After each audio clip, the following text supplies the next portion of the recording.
quiero hablar de el llamado, lo que yo llamo el llamado que le hizo Jesús a Pedro al ministerio pastoral. Claro, es un mensaje que quiero ver cómo explicarlo para que sea útil para todos, pero a mí me conmueve este pasaje. Es uno de las historias que están dentro de las favoritas, dentro de la Biblia para mí, porque no lleva el título, vieron que las Biblias tienen títulos, los capítulos, ¿no? Esos títulos no existían en las cartas, ni en los evangelios cuando se escribieron, era todo de corrido. Después cuando se hizo para facilitar la lectura, que se hicieron las versiones y que se fueron traduciendo, se le fueron poniendo títulos a los diferentes pasajes y también capítulos y versículos para facilitar la lectura. Es más fácil decir capítulo tal del libro tal y el versículo para poder ubicar. Imagínense que todo esto estaba de corrida, toda la historia, todas las epístolas, todos los evangelios. Pero tenemos el llamado al pastorado de Pedro. Dios lo llama al pastorado de Pedro y no lo llama cuando empieza, cuando le dice sígueme. No, ahí lo llamó para que sea su discípulo. Ahí lo llamó como un apóstol de él. Ahí escogió, pero no lo llamó al pastorado. El llamado al pastorado sucede en el capítulo 21 del Evangelio de Juan. ¿Sí? Vamos a leer. Capítulo 21 del Evangelio de Juan. Versículo 15.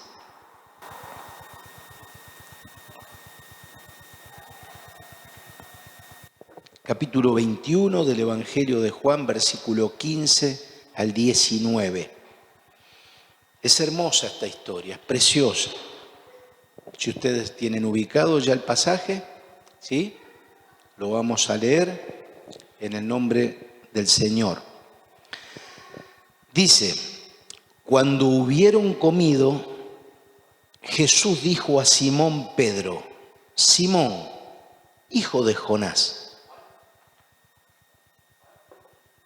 Juan, ¿sí? 21, versículo 15 al 19. Capítulo 21, sí. A ver, esperamos entonces, que está ubicado ya. Ahí está.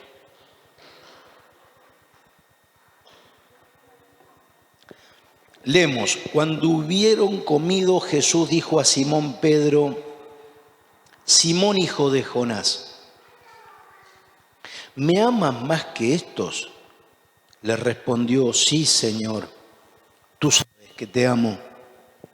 Él le dijo, apacienta mis corderos. Volvió a decirle la segunda vez, Simón, hijo de Jonás, ¿me amas? Pedro le respondió, sí, Señor, tú sabes que te amo. Le dijo, pastorea mis ovejas. Le dijo la tercera vez, Simón, hijo de Jonás, ¿me amas? Pedro se entristeció de que le dijese la tercera vez, ¿me amas? Y le respondió, Señor, tú lo sabes todo, tú sabes que te amo. Jesús le dijo, apacienta mis ovejas. De cierto te digo, cuando eras más joven te ceñías e ibas a donde querías. Mas cuando ya seas viejo, extenderás tus manos y te ceñirá otro y te llevará a donde no quieras. Esto dijo, dando a entender con qué muerte había de glorificar a Dios.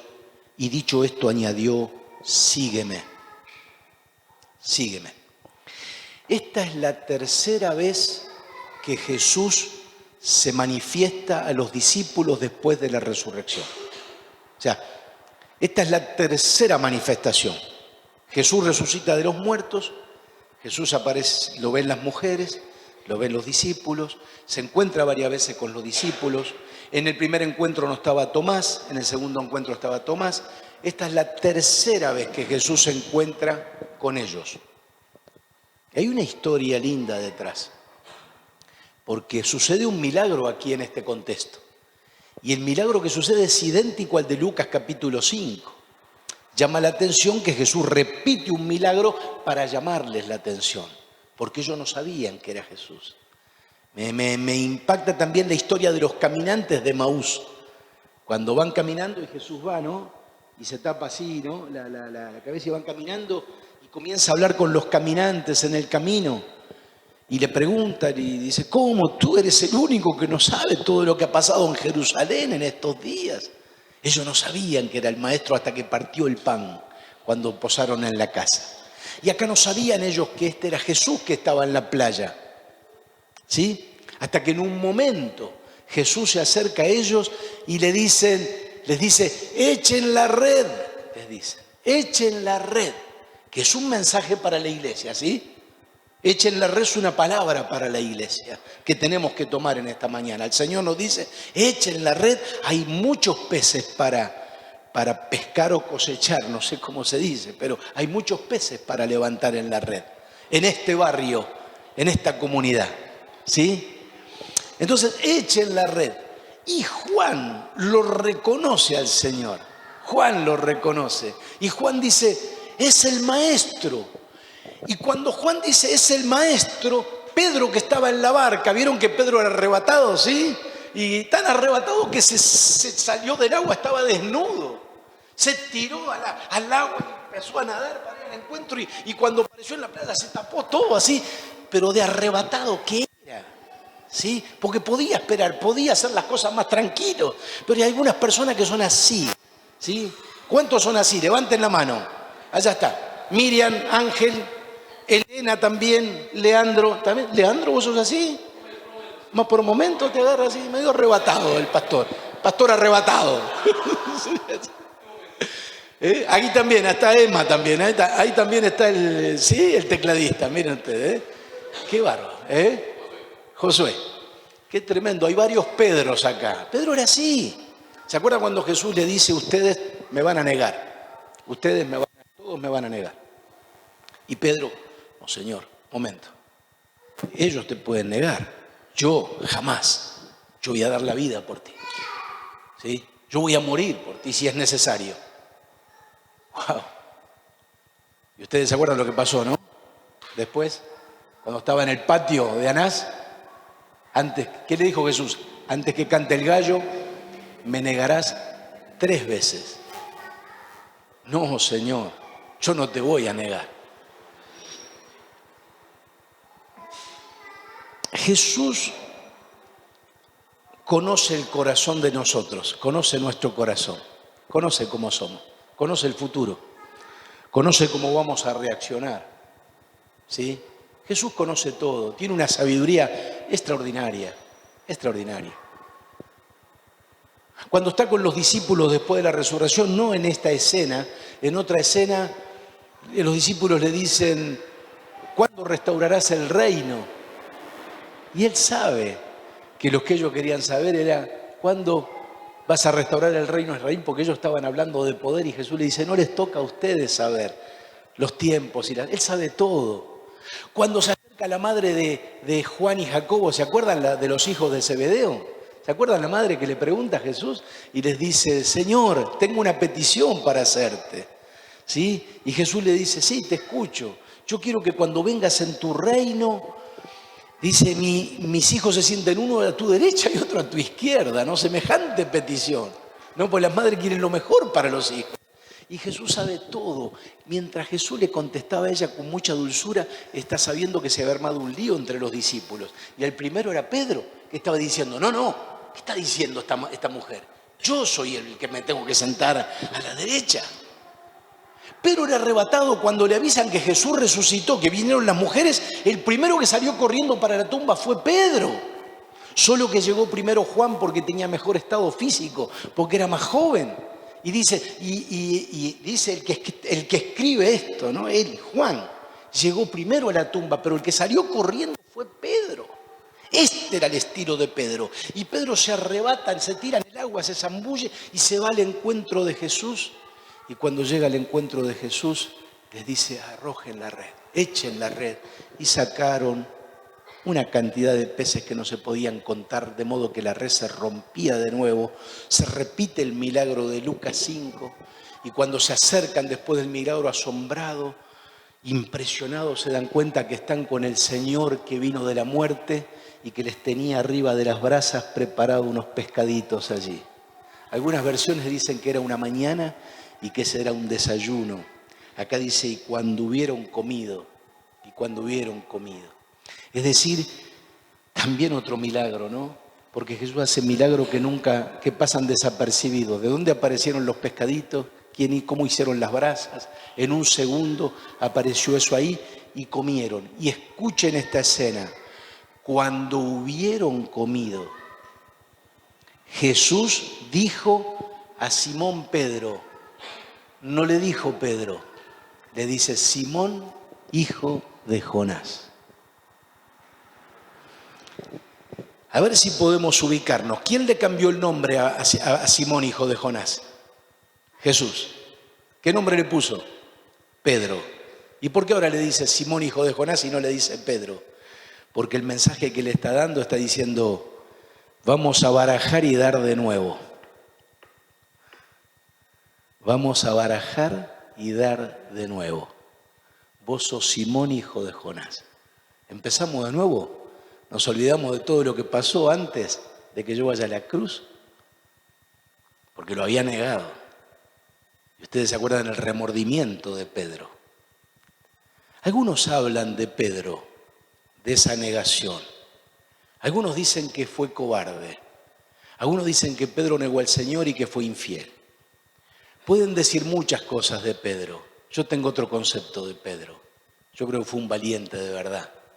Porque cuando Jesús lo llevaron al patio para juzgarlo, al patio del sacerdote, del sumo sacerdote, no había ninguno. El único que estaba ahí era Pedro.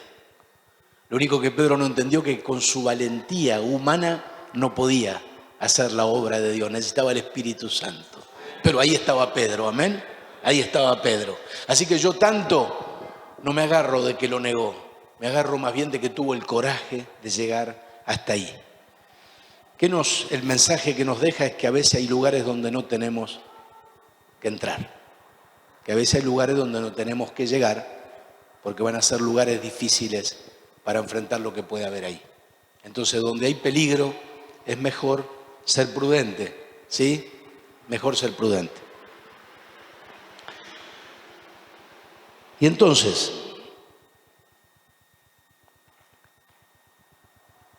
cuando terminan de comer, y yo tengo acá una pregunta que me la hago a mí mismo sobre el texto.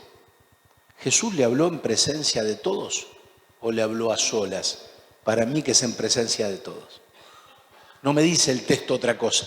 Cuando hubieron comido, Jesús dijo a Simón Pedro, Simón, hijo de Jonás. Entonces yo entiendo que los demás estaban escuchando la conversación y se produce un encuentro maravilloso. A veces pienso, Jesús quiere encontrarse con nosotros también. Jesús quiere tener un encuentro con nosotros. Él quiere tener encuentros divinos, encuentros preciosos, encuentros celestiales, encuentros profundos, donde pueda llegar a lo más profundo de nuestro corazón y pueda Él, con sus preguntas, interpelar nuestra vida.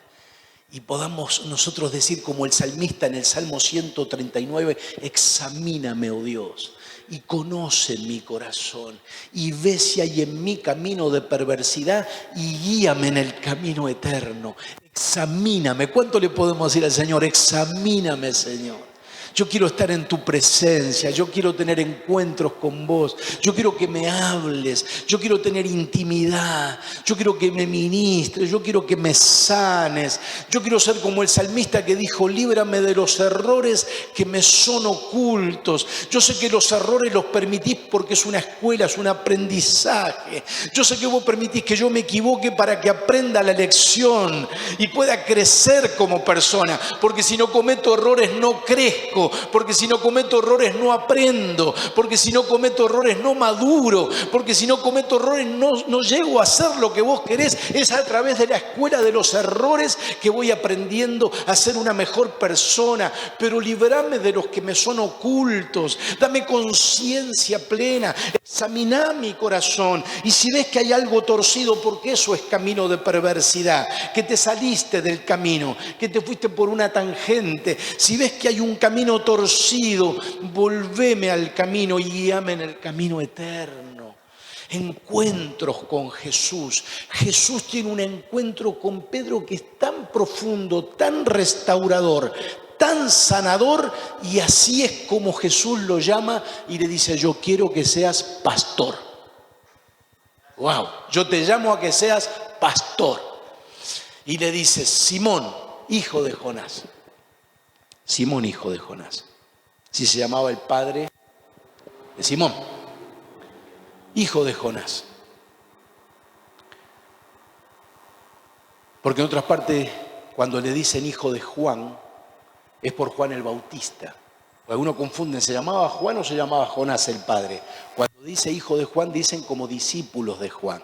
Pero aquí dice hijo de Jonás, el progenitor. Y viene la pregunta: Simón, hijo de Jonás. En este momento explicar cómo son las palabras en griego es tan pedagógico, y es donde está el mensaje realmente, la enseñanza. Que los traductores al español quizás no le encontraban la manera de reemplazar la palabra amor allí, porque nosotros decimos amor para un montón de cosas. El amor de papá, el amor de mamá, el amor de los amigos, el amor de los novios, el amor de los abuelos, el amor a Dios. Para nosotros todos se usa, para todos usamos la palabra amor.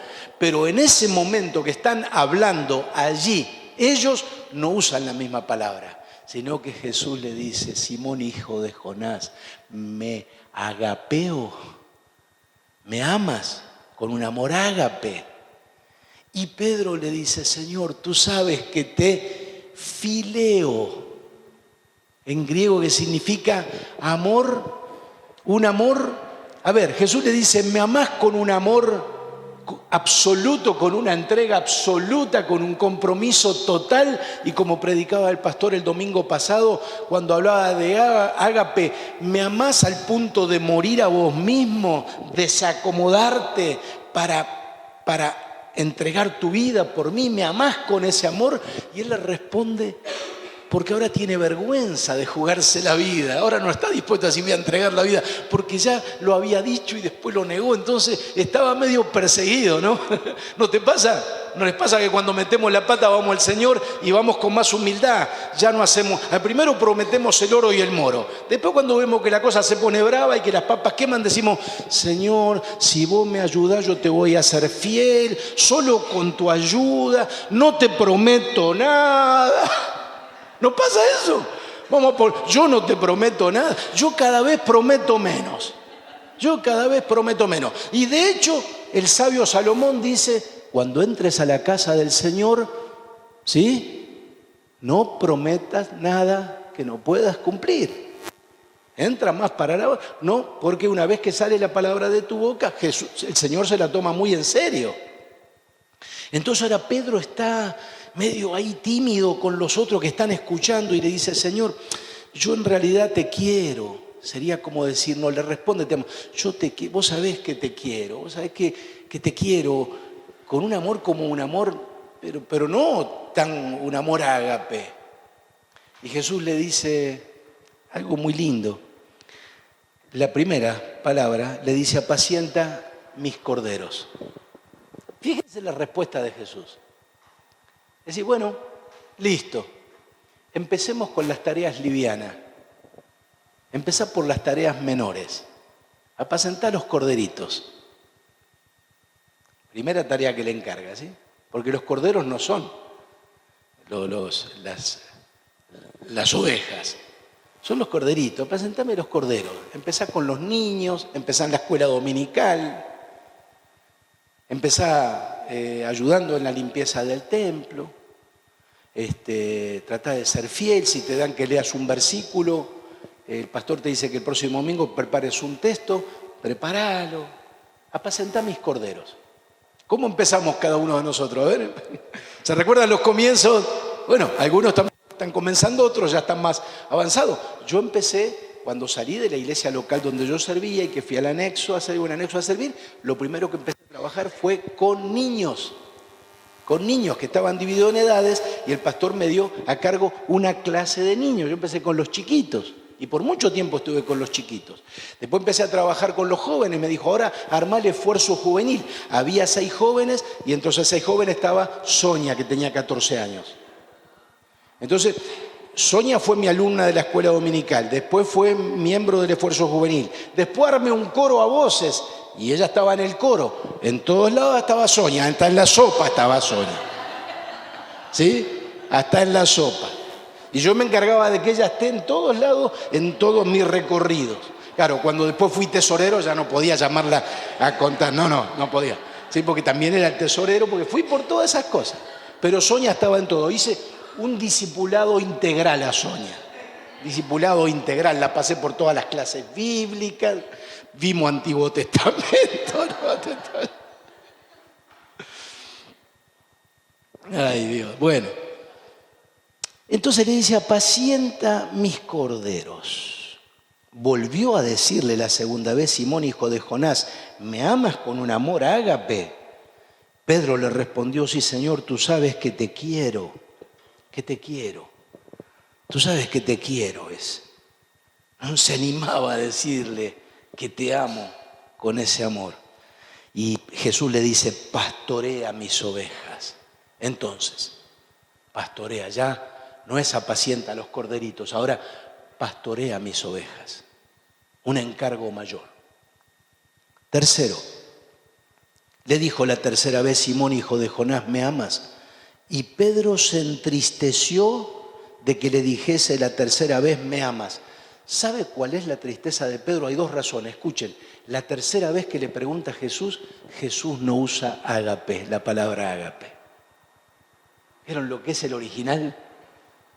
La tercera vez que Jesús le pregunta, no le pregunta como las otras 2 veces usando la palabra ágape, sino que usa la palabra que usaba Pedro. Le pregunta usando la misma palabra, como que me quieres, con un amor fileo. Fileo tiene que ver con el amor filial, con el amor de familia, con el amor de los amigos. Entonces, le haces como que le baja le dice, ¿me querés? La tercera vez. Y Pedro se entristece de que le haya preguntado la tercera vez y ahora le haya dicho, ¿me quieres? Se entristece porque piensa, ¿por qué me pregunta tanto? Se entristece porque se acuerda que él lo negó.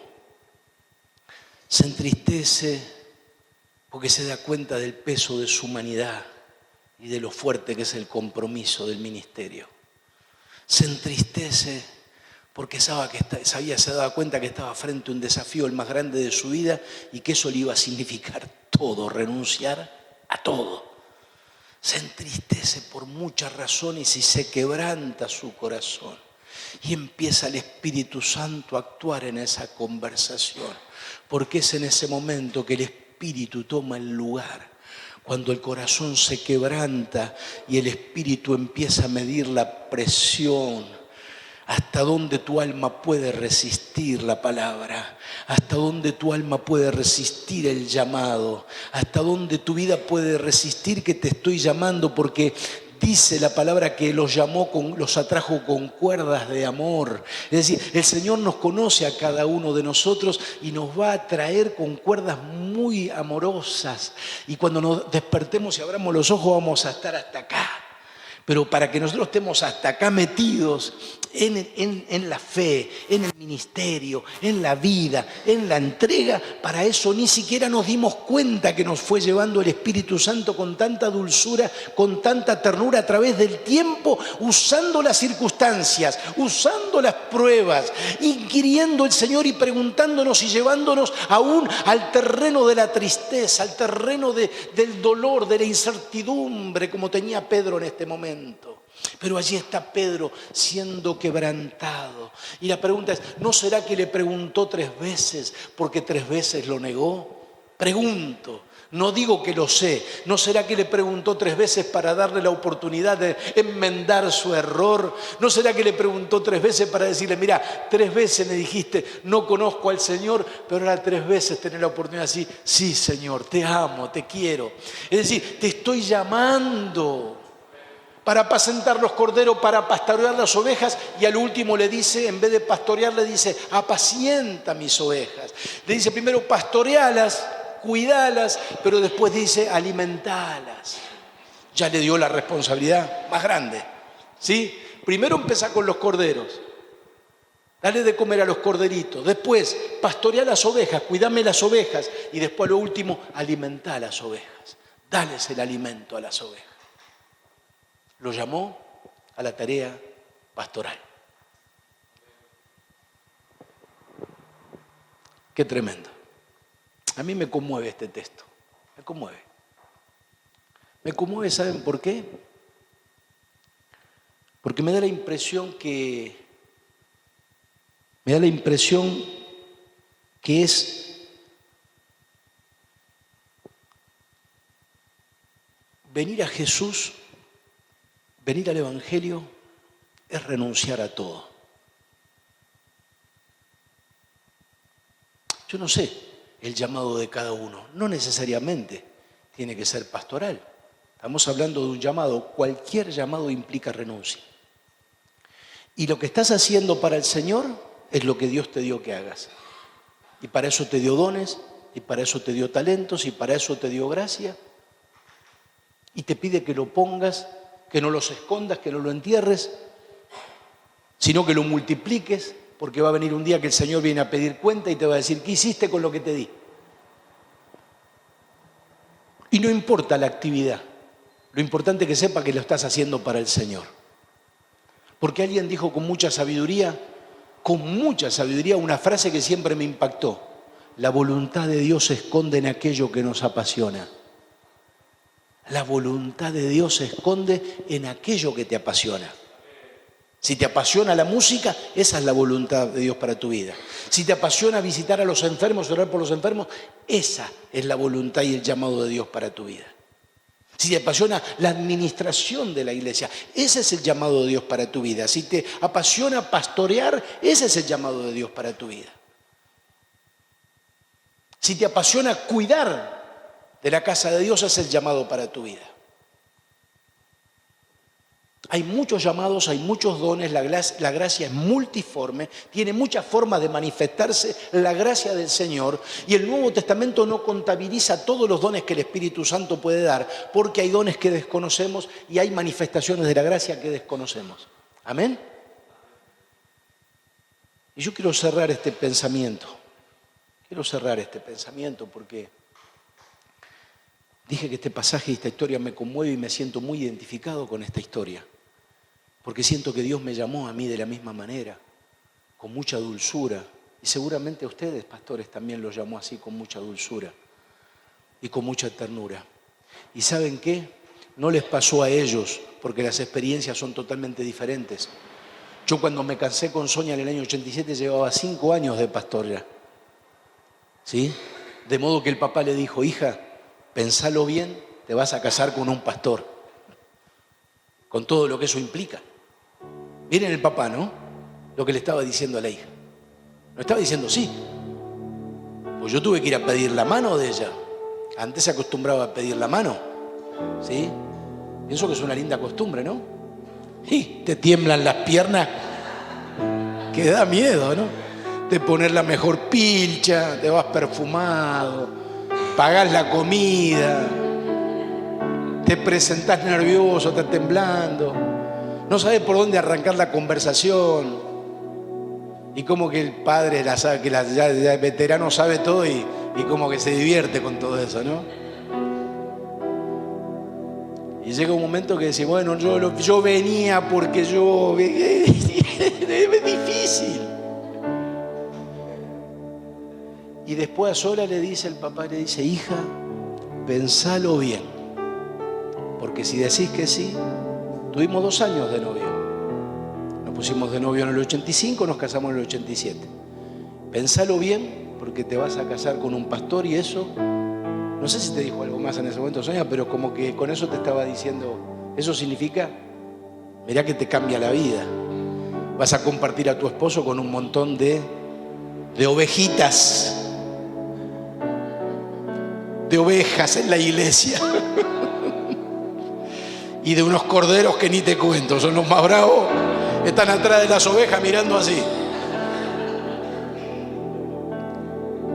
Mirá que vas a tener que compartir el tiempo, va a ser un hombre que va a repartir su tiempo en mucha gente, porque va a tener que cuidar de la gente, va a cuidar de la iglesia, va a tener que predicar, va a renunciar a muchas cosas, va a sacrificar tiempo de la familia. Si vienen los hijos, no va a estar tanto. Pensalo bien, porque el llamado de Dios implica renuncia. Termino con algo fuerte, sin el ánimo de extremar y estirar el mensaje a ese punto, pero con el ánimo solamente para que comprendamos lo que es el nivel de compromiso y de llamado que Jesús le estaba haciendo a Pedro en ese momento.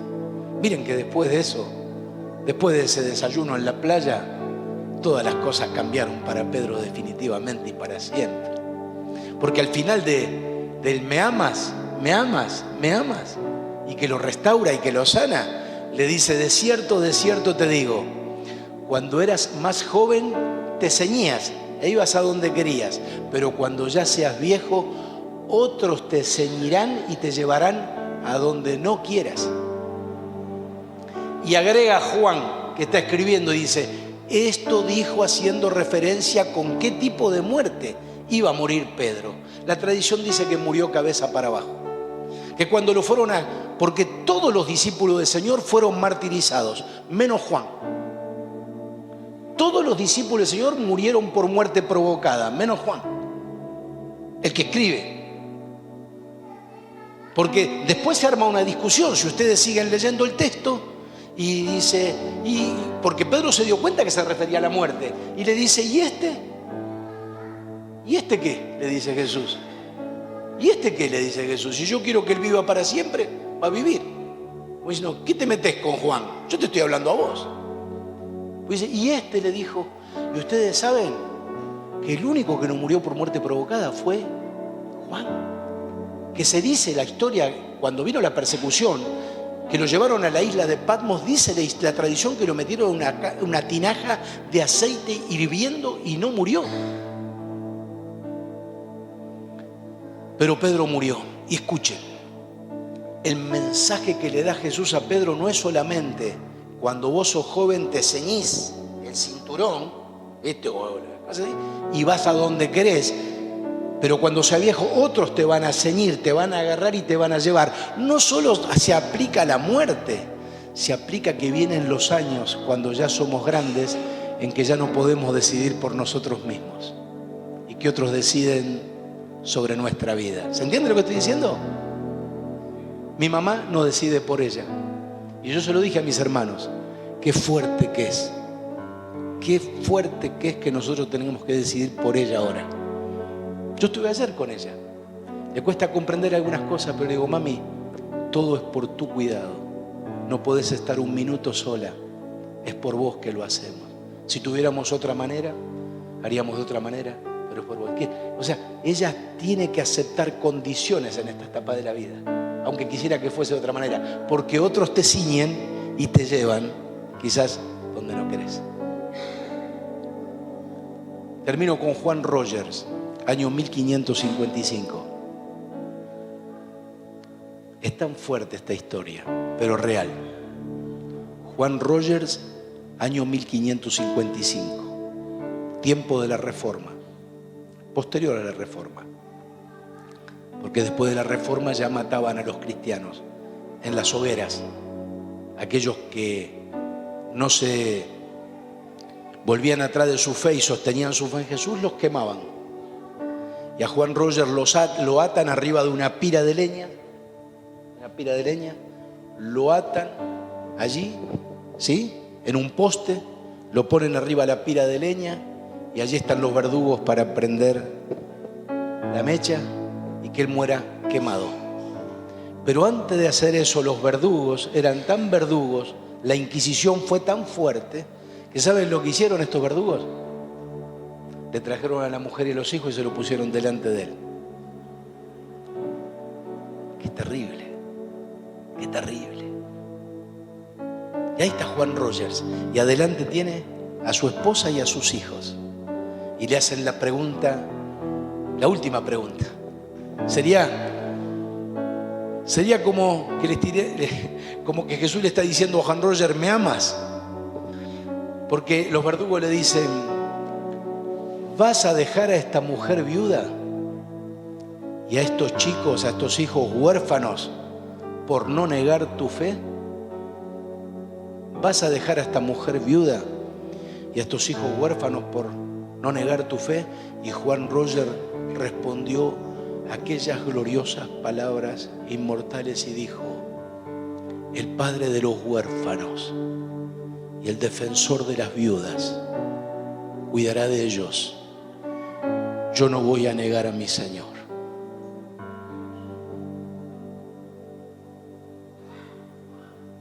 Y lo prendieron fuego ante la vista de su esposa y de sus hijos. ¿Suena dramático?